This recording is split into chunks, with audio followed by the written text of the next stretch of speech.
یہ جو ہر طرف بہت زیادہ ٹریفک ہے، ہاسپٹل میں بہت زیادہ مسائل ہیں، لوگ زیادہ ہیں، ڈاکٹر کم ہیں، روڈز پہ کاریں زیادہ ہیں، موٹر سائیکل زیادہ ہیں، رکشے زیادہ ہیں، اور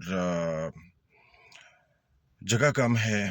اسپیس ایک مسئلہ ہے، اور اسپیس کو پاپولیشن کے مطابق یا سواریوں کے مطابق جو کرنا ہوتا ہے، پلان کرنا ہوتا ہے، یہ پلاننگ کا کام ہے، پلاننگ ڈپارٹمنٹ کا کام ہے۔ ایک پلاننگ ہے جو عام طور پہ جس میں ہم فیل ہو گئے ہیں، وہ ہے پاپولیشن پلاننگ۔ یہ جو پاپولیشن پلاننگ ہے، اس میں مردانہ کمزوری جو ہے نا، اس سے تو کام نہیں بنا۔ مرد تو ہر دیوار پہ لکھا ہوتا ہے مردانہ کمزوری کے بارے میں، تو اس سے بات نہیں بنی۔ اب عورتانہ کمزوری کا کچھ حل کیا جائے، کوئی اس طرح کی میڈیسن ہوں جس سے عورتانہ کمزوری ہو، زنانہ کمزوری ہو، تو شاید کوئی پاپولیشن کنٹرول ہو سکے۔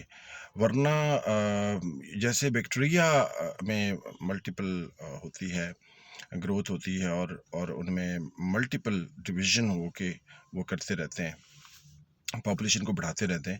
یہی حال ہو گیا ہے ہمارے پاکستان میں۔ تو اب آپ خود سمجھ گئے ہوں گے کہ عورتانہ کمزوری کس طرح سے پلاننگ کمیشن کو کرنی چاہیے تاکہ پاپولیشن کو کنٹرول کیا جا سکے۔ ہم تو صرف آپ کو تجویز ہی دے سکتے ہیں، باقی آپ کی مرضی ہے۔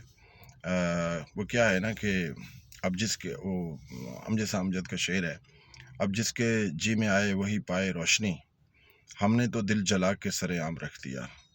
آپ کی محبتوں کا، سماعتوں کا بہت بہت شکریہ۔